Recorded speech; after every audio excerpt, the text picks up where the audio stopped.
आजकल के इस युग में सेल्फ डिफेंस लड़कियों के लिए सीखना बहुत ज़रूरी हो गया है। लड़कियों के लिए सेल्फ डिफेंस के लिए तो कोई ना कोई मार्शल आर्ट्स तो सीखनी ही चाहिए। सेल्फ डिफेंस भी कर सकते हैं अपना।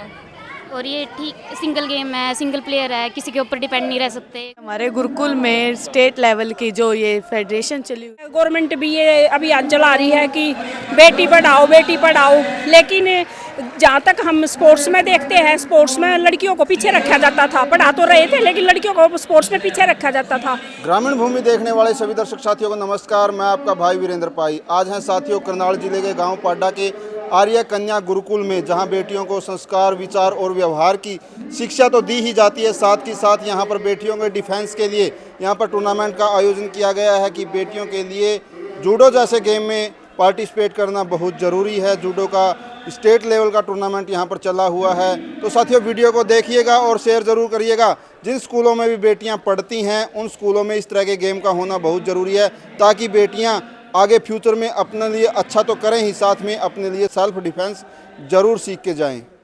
तो गुड़िया कहाँ से हो और इस गेम को आपने क्यों चूज़ किया, और इस गेम में क्या क्या चीज़ों की ज़रूरत होती है? जैसे क्रिकेट खेलते हैं तो बैट की ज़रूरत होती है, पैड की ज़रूरत होती है, हेलमेट की ज़रूरत होती है, तो कौन बच्चे इस गेम को खेल सकते हैं और आपने क्यों चूज़ किया? नमस्कार, मेरा नाम वाणी है। मैं मोरमाजरा करनाल की खिलाड़ी हूँ और इस गेम में हमें ये गेम सिर्फ एक गेम नहीं है, एक सेल्फ डिफेंस के लिए, एक गर्ल्स के लिए बहुत अच्छा गेम मुझे लगा और मेरा इंटरेस्ट कुछ ज़्यादा इस गेम में बढ़ा, इसलिए मैंने इस गेम को चूज़ किया। और इस गेम में हालांकि इतनी खास चीज़ों की ज़रूरत नहीं होती, बस हमारी जो ड्रेस है, ये हमारा अपर होता है, बेल्ट होते हैं, ट्राउज़र होते हैं, जिसको जूडो की कहा जाता है, उसी की हमें इसमें ज़रूरत होती है। तो कहीं ना कहीं बच्चे फ्यूचर को देखते हुए भी गेम को चूज़ करते हैं। क्या कुछ फ्यूचर देखते हो इस गेम में कि बच्चे कहाँ तक खेल सकते हैं और क्या कुछ फ्यूचर है? जूडो एक ओलंपिक गेम्स है और इससे बड़ा तो कोई अचीव नहीं होता, और इसीलिए फ्यूचर बहुत अच्छा, बहुत ब्राइट फ्यूचर हम इसके साथ अपना प्लान कर सकते हैं। तो कहाँ से हैं और ये जो जूडो है कब स्टार्ट की और यहाँ कहाँ तक अचीवमेंट आई है, और इस गेम के साथ ही क्यों बच्चों को जोड़ा? नमस्कार सर, हम कैथल टीम से आए हैं जो कि करनाल में हमारी स्टेट चली हुई है जूडो चैंपियनशिप की, जूनियर स्टेट चली हुई है। यहाँ पे हमारी कैथल की जूडो 2014 से शुरू हुई थी, जो कि संदीप सर ने शुरू की थी गवर्नमेंट स्कूल में सोंगल गांव में। लड़की के लिए बहुत ही अच्छा गेम है ये, जिसमें सेल्फ डिफेंस का एक अलग से वो आ जाता है ना इसमें। मेरा नाम लवनीत मलिक है और मैं इंडियन जूडो एकेडमी सोनीपत की एक होनहार खिलाड़ी रही हूँ, और हमारे एकेडमी के बच्चे international, national, state, district level में काफ़ी सारे मेडल्स लेके आए हैं। कुछ और अचीवमेंट्स हैं कि मैं कुछ नेशनल्स खेल रखी हूँ, ये हमारी सीनियर दीदी है, ये कई कुराश और जूडो के नेशनल्स खेल रखी है, इंटरनेशनल्स में भी कई मेडल लेके आई है। मैंने जूडो को इसलिए प्राथमिकता दी क्योंकि हमारे आजकल के इस युग में सेल्फ डिफेंस लड़कियों के लिए सीखना बहुत ज़रूरी हो गया है। तो सेल्फ डिफेंस के लिए एक काफ़ी सॉफ्ट और हार्ड दोनों तरीके का एक गेम है जूडो, जिसमें हम अपने एज के हिसाब से अपनी योग्यताओं के बारे में ज़्यादा जान पाते हैं। और जूडो और स्पोर्ट्स ना बहुत ज़रूरी होता है हमारी लाइफ के लिए, खासकर ये पढ़ाई के क्षेत्र में भी कई कोटे लगने की वजह से कई नौकरियां मिलना भी आसान हो जाता है। और लड़कियों के लिए सेल्फ डिफेंस के लिए तो कोई ना कोई मार्शल आर्ट्स तो सीखनी ही चाहिए, जैसे कि जूडो और कुराश, जो हमारी एकेडमी में दोनों सिखाए जाते हैं और दोनों की काफ़ी सारी कॉम्पिटिशन्स में मेडल्स आए हैं हमारी एकेडमी के बच्चों के। सर, आज जो ये टूर्नामेंट किया गया है जूडो का, तो इस गेम के बारे में बताइए कि गांव के बच्चे इस गेम से किस तरह से जुड़ सकते हैं, क्या कुछ स्पेशलिस्ट के नियम होते हैं और क्या कुछ स्पेशलिस्ट गेम की जो प्रावधान रहते हैं? सबसे पहले मैं आपके सभी ग्रामीण भूमि के सभी दर्शकों का हाथ जोड़कर नमन करता हूं और आपका भी धन्यवाद करता हूं कि आप हरियाणा स्टेट जूडो एसोसिएशन जो यहाँ पाड्डा आर्य कन्या गुरुकुल में हो रही है, उसको आप दर्शकों को दिखा रहे हैं। तो और दूसरा, जैसे आपने पूछा कि भाई जूडो का जो है ग्रामीण बच्चों के लिए क्या, देखो ये एक ग्रामीण खेल है, ये जापान का राष्ट्रीय खेल है जूडो, और ओलंपिक स्पोर्ट है, एशियन गेम्स में भी है, कॉमनवेल्थ गेम्स में भी है। और हमारे बच्चे जो हरियाणा के बच्चे हैं इस आज जूनियर हरियाणा स्टेट चैंपियनशिप में भाग ले रहे हैं, जो बच्चा यहाँ पहला स्थान प्राप्त करेगा वो 28 मार्च से देहरादून में नेशनल प्रतियोगिता हो रही है उसमें भाग लेगा। और मैं अगर बच्चों के भविष्य की बात करूँ, इसमें बहुत अच्छा भविष्य है। बच्चों का जो शारीरिक रूप से भी वो मजबूत होते हैं, मानसिक रूप से भी मजबूत होते हैं, और ग्रामीण परिवेश का ही खेल है, क्योंकि हमारे बच्चे शरीर से ताकत तो हैं, दिमाग से भी वो और ज़्यादा मजबूती के साथ खेल को अडोप्ट कर रहे हैं और राष्ट्रीय और अंतर्राष्ट्रीय स्तर पे हरियाणा का नाम और देश का नाम रोशन कर रहे हैं। तो सर, आज यहाँ पर जो टूर्नामेंट है कौन कौन सी वेट कैटेगरी में है, और खिलाड़ियों को इसके लिए क्या कुछ व्यवस्था की ज़रूरत रहती है, क्योंकि हर खेल के लिए एक कुछ ना कुछ संसाधनों की ज़रूरत रहती है। हरियाणा जूडो एसोसिएशन के द्वारा खिलाड़ियों के लिए यहाँ भोजन की व्यवस्था, मैट और काफ़ी जो चीज़ें हैं उनकी व्यवस्था हरियाणा जूडो एसोसिएशन के द्वारा खिलाड़ियों के लिए की जाती है। और लगभग पूरे हरियाणा से यहाँ 400 खिलाड़ी भाग ले रहे हैं। और अनिल कोच साहब ने बताया है कि जो खिलाड़ी यहाँ पे फर्स्ट आएंगे वो देहरादून जो नेशनल है उसमें प्रतिभाग लेंगे हरियाणा की तरफ से। और सभी डिपार्टमेंट में जैसे जूडो की अनिल कोच साहब ने बताया, जॉब के बहुत सुनहरे अवसर है। जो खिलाड़ी नेशनल लेवल पे मेडल हासिल करते हैं तो उनको कई विभागों में जॉब भी ऑफर की जाती है। तो जूडो बहुत फेमस गेम है, पूरे वर्ल्ड में दूसरे नंबर पर खेला जाने वाला गेम है ये। पहले नंबर पर जैसे फुटबॉल का है, दूसरे नंबर पर जूडो ही आता है। तो ये जापान का गेम है। ये लाइक आप हमारे देशी हिसाब से करो तो कुश्ती, जो हमारी कुश्ती है हरियाणा में जो कुश्ती पॉपुलर है, ऐसे जापान में जूडो पॉपुलर है। तो ये कुश्ती की तरह ही है और बहुत बढ़िया इसमें भविष्य है खिलाड़ियों का। और मैं शुभकामना देना चाहता हूँ यहाँ पे जो ऑर्गेनाइजर हैं उनको और खिलाड़ियों को भी। तो गुड़िया, कहाँ से हो और जो जूडो में आपने पार्टिसिपेट किया है, इसी गेम को क्यों चुना, क्या कुछ खासियत है इस गेम की?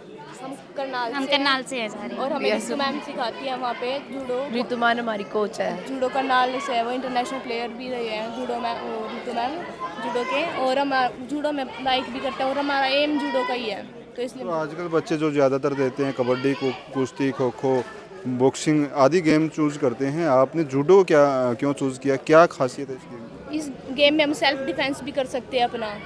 और ये ठीक सिंगल गेम है, सिंगल प्लेयर है, किसी के ऊपर डिपेंड नहीं रह सकते। कोच अच्छी है हमारी, तो शुरू से ही जूडो खेलते आए हम। तो आपकी एकेडमी से कहाँ तक खेल रहे हैं? हमारे इंटरनेशनल तक भी खेल रहे हैं, international south Asia championship. Yes, almost international player हमारे। आप कहाँ तक खेल रहे हैं? हम नेशनल तक।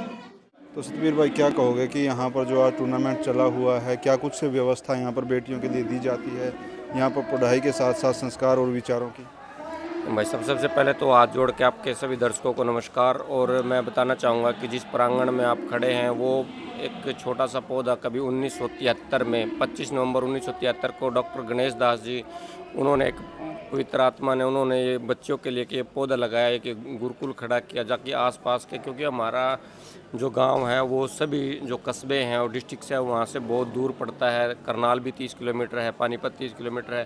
तो बच्चों की शिक्षा को देखते हुए उस टाइम पे उन्होंने ये इतना बड़ा कदम था कि आप उस टाइम कोई सोच भी नहीं सकता था कि ऐसा भी हो सकता है। लेकिन उन्होंने उनकी मेहनत और उनके साथ में जो हमारे गांव के और आसपास के सभी गांवों के जो बुज़ुर्ग हैं उन्होंने अपना खून पसीना बहाकर उन्होंने अपना योगदान दिया। तो और वो जो पौधा था आज आप फल कर देखो, आप देखोगे कितनी बड़ी बिल्डिंग है, इतने बड़े जो हरियाणा के स्टेट लेवल का जो इवेंट है जूडो का, जूडो चैम्पियनशिप है जो वो होस्ट कर रहा है गुरुकुल। और हम इस खेल के लिए जो मैं आपको बताना चाहूँगा तो ये खाली ऐसे बाकी खेलों में क्या होता है, कुछ बच्चे हारते हैं, कुछ जीतते हैं, लेकिन ये एक खेल ऐसा है जिसमें अगर जो बच्चा जीत गया तो वो खेल में ऊपर पहुँचेगा, लेकिन जो बच्चा अगर खेल में पीछे भी रह गया ना तो वो ज़िंदगी में फिर भी आगे पहुँचेगा कहीं, क्योंकि ये खेल कहीं ना कहीं उसकी आम जिंदगी में, उसके रोज़ाना में, उसके किसी समाज के हालात को देखते हुए उसके काम आएंगी ये चीज़ें। ऐसा नहीं है कि भाई अगर आप खेल में सक्सेस नहीं हुए तो आप कोई ये खेल किसी काम नहीं आएगा।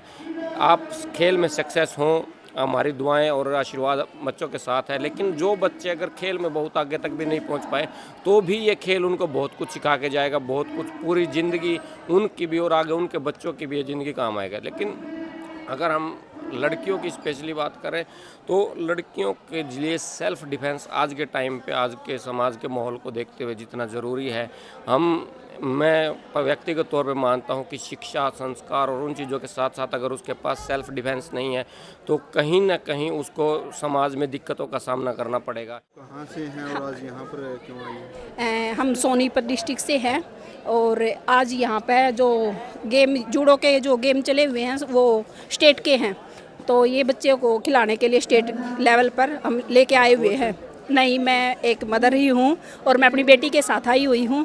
मेरी बेटी सृष्टि 57 kg में खेल रही है। जी देखिए, आज के टाइम में लड़कियों को हम पीछे नहीं रखना चाहते। जो हमारे लड़के, जैसे हमारे देश के लड़के बहुत आगे इंटरनेशनल तक जा रहे हैं, तो हम चाहते हैं कि हमारे देश की लड़कियां भी ऐसे ही आगे जाए।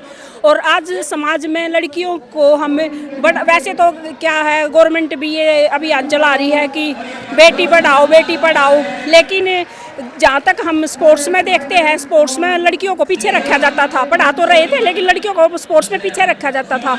लेकिन एक मेंटली हेल्थ और फिजिकली हेल्थ के लिए लड़कियों को भी स्पोर्ट्स में लाना ज़रूरी था। देखिए, हम घर पे बच्चों से काम, लड़कियों से काम करवाते हैं, वो फिजिकली तो मेंटेन कर लेती थी अपनी हेल्थ को, लेकिन मेंटली कहीं ना कहीं पीछे रह जाती थी। लेकिन स्पोर्ट्स में है ना, बच्चे मेंटली भी प्रिपेयर हो रहे हैं और वो एक डिसीजन लेने में स्पोर्ट्स के कारण हेल्दी है कि भाई हम डिसीजन ले सकते हैं। खाली घर में काम करने से या पढ़ने से डिसीजन नहीं ले पाती थी लड़कियां, लेकिन आज स्पोर्ट्स के कारण डिसीजन ले पा रही हैं। क्योंकि वो जैसे हम कोई काम कर रहे हैं तब डिसीजन लेने में मतलब सोच ले लेते थे, लेकिन स्पोर्ट्स में तो उसी टाइम डिसीजन लेना पड़ता है। तो इसमें इसी करके और बच्चे आगे बढ़े, हम तो इसीलिए अपने बच्चों को आगे बढ़ा रहे हैं, उनका साथ दे रहे हैं कि बेटा आगे बढ़ो और देश का नाम रोशन। जूडो गेम ये जापान से आया है और इसमें सेल्फ डिफेंस, लड़कियों के लिए सेल्फ डिफेंस के लिए बहुत बढ़िया है। और इसमें ये 1964 में ओलंपिक, टोक्यो ओलंपिक में इसकी फर्स्ट टाइम इसको इंक्लूड किया गया था। और हमारी जो महिला टीम है उन्होंने 92 ओलंपिक, बार्सिलोना ओलंपिक में लड़कियों को इसमें इंक्लूड किया गया था, तो जिसमें हमारी संगीता मेहता ने फर्स्ट टाइम इसमें पार्टिसिपेट किया था।